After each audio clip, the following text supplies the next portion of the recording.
زیادہ گفتگو اس لیے نہیں کرنا چاہتا کہ میں ایک بھرپور کالم لکھ رہا ہوں اور میں آپ سے بیان کروں کہ اس کالم کو لکھتے ہوئے میری جو کیفیت تھی وہ کیفیت جو ہے وہ بیان سے باہر تھی۔ میں کالم پڑھ کے سنا دیتا ہوں اس لیے کہ اس کالم کے بعد میرے پاس کوئی اور لفظ ایسے نہیں بچیں گے کہ میں اس تقریر پر تبصرہ کر سکوں۔ یہ کالم خالصتاً سید الانبیاء صلی اللہ علیہ وسلم کے حوالے سے، اسلام و فوبیا کے حوالے سے مسلمانوں کی آواز کو اس عالمی فورم پر بلند کرنے کی بات ہے۔ باقی تمام مسائل جو ہیں وہ اور طریقے سے حل ہوتے ہیں، لیکن اسلام و فوبیا یا رسول اللہ صلی اللہ علیہ وسلم کی گستاخی جو ہے یہ زبان و بیان کا مسئلہ تھا، اور اس کا مقابلہ بھی زبان و بیان سے اور قلم و قلم سے ہو سکتا تھا، اور وہ انتہائی خوبصورتی کے ساتھ کیا گیا۔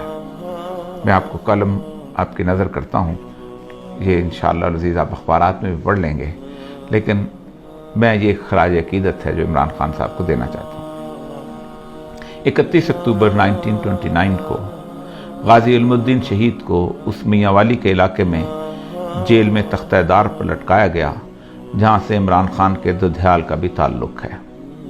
لیکن کس قدر حیرت کی بات ہے کہ اس عاشق رسول کے آباء اجداد میں سے بابا لہنا نے جب اسلام قبول کیا تو اس نے لاہور کے سرحدی علاقے برکی ہڈیارہ میں آ کر ٹھکانہ بنایا۔ یہ وہی برکی ہے جو عمران خان کا ننہال ہے۔ مجھے کوئی مماثلت نہیں ڈھونڈنی، میں تو حیرت میں گم آج سے 90 سال قبل آنکھوں میں آنسو لیے علامہ اقبال کے اس چہرے کو اپنے تصور میں لا رہا ہوں جو غازی علم الدین شہید کو لحد میں اتارتے ہوئے ہچکیوں سے رو رہا تھا۔ میاں والی میں شہید کو دفن کرنے کے بعد جب مسلمانوں کا ایک وفد علامہ محمد اقبال، سر محمد شفیع اور مولانا ظفر علی خان کے ساتھ گورنر پنجاب سے ملا اور غازی علم الدین کے جسد مبارک کی حوالگی کی درخواست کی تو اس یقین دہانی پر مان لی گئی کہ امن عامہ کی ذمہ داری آپ لوگوں پر ہی ہوگی۔ 15 دن بعد لاہور کی تاریخ نے ایک خیرہ کن منظر دیکھا۔ غازی علم الدین کا جسد مبارک ایسا تر و تازہ تھا کہ چہرے پر غسل کے پانی کے قطرے چمک رہے تھے، یوں لگتا تھا جیسے ابھی بھی غازی علم الدین شہید وضو کر کے آئے ہوں۔ لاہور کی تاریخ کا سب سے بڑا جنازہ 5.5 میل طویل، کون تھا جو اس سعادت سے محروم رہتا؟ شہید کو لحد میں مولانا دیدار علی شاہ اور علامہ اقبال نے اتارا۔ میت کے سرہانے کھڑے آنسوں سے تر اس عاشق رسول اندلیب باغ حجاز اور پروانہ رسالت علامہ اقبال نے کہا، ترخان کا بیٹا آج ہم پڑھے لکھوں سے بازی لے گیا اور ہم دیکھتے ہی رہ گئے۔ ہر وہ شخص جو سید الانبیاء کے ناموس اور حرمت سے محبت کرتا ہے، اس کی کیفیت اس وقت بالکل ویسی تھی جب عمران خان عالمی فورم پر سید الانبیاء صلی اللہ علیہ وسلم سے مسلم امت کی والہانہ محبتوں کا اظہار کر رہا تھا۔ ایسے میں میرے پاس اسے نظر کرنے کے لیے آنکھوں میں ڈبڈباتے ہوئے آنسوں کے سوا کچھ نہ تھا۔ کون ہے جس کا دل زخمی نہیں ہے؟ کس کی راتیں سالوں سے بے خوابی میں نہیں گزرتی کہ اس کے پیارے رسول صلی اللہ علیہ وسلم کی شان میں روزانہ گستاخی ہوتی ہے اور وہ بے بس و لاچار ہے، اس کے بس میں کچھ نہیں۔ وہ پکار کر بتانا چاہتا ہے کہ میں اس مدینے والی سرکار سے اپنی ماں، باپ، بہن، بھائی اور اولاد سے زیادہ محبت کرتا ہوں، اور یہ میرا آخری سرمایہ ہے، یہی میرے ایمان کی جمع پونجی ہے۔ لیکن اس کی آواز سدا بصہرا ہے۔ وہ کوئی مولوی ہے تو بس جمعہ کے خطبے میں آواز بلند کر لیتا ہے، کسی تحریک کا سربراہ ہے تو جلوس نکال لیتا ہے، دھرنا دیتا ہے، مفتی ہے تو فتویٰ دیتا ہے، کالم نگار دانشور ہے تو کالم لکھتا ہے، ٹی وی پر گفتگو کرتا ہے۔ لیکن یہ سب مل کر بھی اپنی آواز گستاخان رسول اور اسلام دشمنوں تک نہیں پہنچا سکتے، اور نہ ہی ان کو عالمی سطح پر اس طرح لاجواب کر سکتے ہیں جس کا موقع اور استحقاق میرے اللہ نے عمران خان کو عطا کر دیا۔ میں تو مالک کائنات کی فرما روائی کا اس حد تک قائل ہوں کہ کوئی پتا بھی اس کی مرضی کے بغیر نہیں ہلتا ہے۔ یہ کیسے ہو سکتا ہے کہ عمران خان کو ناموس رسالت کے لیے آواز بلند کرنے کی توفیق منشاء الہی کے بغیر ہوئی ہو؟ یہ تو انتخاب ہے اور مجھے اس پر صرف رشک کرنا ہے۔ میرے پاس صرف تشکر کے آنسو ہیں۔ اقوام متحدہ کے 193 ممبر ممالک کے جمع غفیر میں 57 مسلمان ریاستوں کے سربراہ ہیں، اور ان میں سے اللہ نے میرے ہی ملک کے سربراہ کو یہ توفیق عنایت کی۔ شاطمین رسول کا قصہ کوئی تازہ نہیں ہے، مغربی دنیا میں اس کا آغاز سید الانبیاء صلی اللہ علیہ وسلم کے وصال کے تقریباً 150 سال بعد 780 عیسوی میں ہو گیا تھا، جب ایک شخص تھیوفس دی کنفیسر نے رسول اکرم صلی اللہ علیہ وسلم کی شان میں گستاخانہ سوانحی خاکہ تحریر کیا تھا۔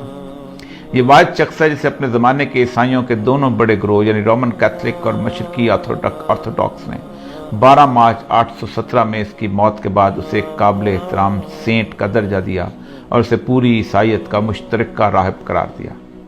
اس ملعون کی موت کے بعد سے آج تک یعنی 1200 سال تک مغربی دنیا کی پوری علمی تاریخ اسلام دشمنی، اسلام فوبیا اور سید الانبیاء صلی اللہ علیہ وسلم کی گستاخیوں سے بھری ہوئی ہے۔ کوئی بڑا مورخ اٹھا لیں، آپ کو اس کی تحریروں میں اسلام اور سید الانبیاء صلی اللہ علیہ وسلم سے نفرت ملے گی۔ یہ نفرت اور تعصب ان کی تحریروں میں اتنا واضح ہے کہ وہ تکلیف دہ حد تک جھوٹ بولنے سے بھی گریز نہیں کرتے۔ آپ کوئی بڑا نام لے لیں، William Muir, Margoliouth, Max Weber, doctor Sprenger, Toynbee, sir Hamilton Gibb, Montgomery Watt, Thomas Carlyle, غرض ایک لمبی فہرست ہے جس میں ہر کسی نے ہر صدی میں اس جرم میں حصہ ڈالا۔ یہ وہ مورخین ہیں جنہوں نے تاریخ میں اتنا جھوٹ بولا ہے اور اس صفائی سے بولا ہے کہ آج مغرب کا ہر بچہ اور میرے ملک کا انگریزی میڈیم تاریخ پڑھنے والا ان 12 سالوں میں لکھے ہوئے اس جھوٹ کو تاریخی ماخذ یعنی ہسٹوریکل سورس سمجھ کر سچ مان لیتا ہے۔ یہ ہے وہ صدیوں پر محیط سازش جس کے خلاف مسلمانوں میں سے محبت رسول کے امین علماء کرام، مفتیان، حکام اور ادیب و دانشوروں نے ہمیشہ آواز اٹھائی، لیکن یہ تمام آوازیں اس امت کے لوگوں کے لیے تسکین روح کا باعث تو بنتی رہیں، لیکن مغرب کے لیے ایک چھوٹا سا واقعہ بھی نہ بن سکیں۔ عمران خان کی تقریر ایک بہت بڑا واقعہ ہے۔ یہ 2 وجوہات کی بنیاد پر زیادہ پر اثر ہے، جادوئی تاثیر رکھتی ہے۔ پہلی وجہ یہ ہے کہ وہ اس مغرب کی تہذیب کا ہیرو رہا ہے۔ اسے یورپ کے نوجوان لڑکے اور لڑکیوں نے دہائیوں تک اپنے دل کا شہزادہ، ہارٹ تھروب بنا رکھا تھا۔ ایسا شخص جب میرے آقا سرکار دو عالم صلی اللہ علیہ وسلم کی ناموس کا پرچم اٹھاتا ہے تو پھر مغرب سوچنے پر مجبور ہو جاتا ہے۔ ان کا یقین ایسی تمام جھوٹی تحریروں پر متزلزل ہو جاتا ہے اور وہ اصل اسلامی ماخذ کی طرف رجوع کرتے ہیں۔ دوسری وجہ یہ ہے کہ ایک بہت بڑے اسلامی ملک اور ایٹمی طاقت کا منتخب وزیر اعظم ہے۔ اس کی آواز پورے عالم میں گونجتی ہے اور وہ بھی ایک عالمی فورم پر، تو پھر وہ صرف عمران خان نہیں بلکہ 22 کروڑ مسلمانوں کا نمائندہ بن جاتا ہے۔ ایسا نمائندہ جسے 1.5 ارب مسلمانوں کی نمائندگی کا حق اور میرے آقا کی ناموس کے تحفظ کا شرف بھی خود بخود حاصل ہو جاتا ہے۔ ایسے مواقع گزشتہ 30 سالوں میں بے نظیر زرداری، مشرف اور نواز شریف کو بھی اپنے دور اقتدار میں ملے تھے، لیکن انہیں یہ سعادت حاصل نہ ہو سکی۔ سلمان رشدی کی واحیات کتاب 1988 میں آئی تو پورا عالم اسلام سراپا اشتعال تھا۔ بے نظیر اس کے خلاف احتجاج کرنے والوں پر گولی چلانے کی فرد جرم لے کر دنیا سے رخصت ہو گئی۔ 2005 میں گستاخانہ کارٹون چارلی ہیبیڈو میں چھپے تو مشرف برس اقتدار تھا، پھر زرداری اور نواز شریف دور میں بھی بار بار چھپتے رہے۔ یہ سب حکمران اپنی خاموشی کی FIR لیے اللہ کے حضور جانے کے منتظر ہیں۔ ہر ایک کو اقوام متحدہ کا یہ فورم میسر آیا، سب نے تقریریں کیں لیکن ان کی زبانیں گنگ رہیں۔ کسی کو اللہ نے یہ قوت گویائی نہ دی تھی۔ علامہ خادم حسین رضوی صاحب کے خلاف جب سپریم کورٹ میں خفیہ ایجنسیوں نے رپورٹ جمع کرائی تو لکھا کہ اوریا مقبول جان انہیں اخبارات اور TV پر بہت سپورٹ کرتا تھا۔ میں نے فرد جرم کے جواب میں کہا تھا، ناموس رسالت کے لیے اگر بدترین ڈاکو اور بدنام ترین ڈاکو بھی کھڑا ہوگا تو میں اس کی جوتیاں اٹھاؤں گا۔ اس وقت عمران خان کی تقریر کے خلاف بولنا یہ ثابت کرے گا کہ آپ کو ناموس رسالت سے نہیں بلکہ اپنے نفس کی ریاکاری سے محبت ہے۔ میری حالت تو اقبال کے آنسوؤں سے بھیگے چہرے والی ہے کہ ساری زندگی ناموس رسالت پر لکھتے بولتے رہے اور ایک مغرب زدہ کھلاڑی بازی لے گیا۔ وہی کیفیت ہے جو اقبال کی تھی۔ میرے پاس ان ٹپٹپاتی آنکھوں میں آنسوؤں کے سوا کچھ نہیں ہے۔ شاید اس راستے میں یہ قبول ہو جائے۔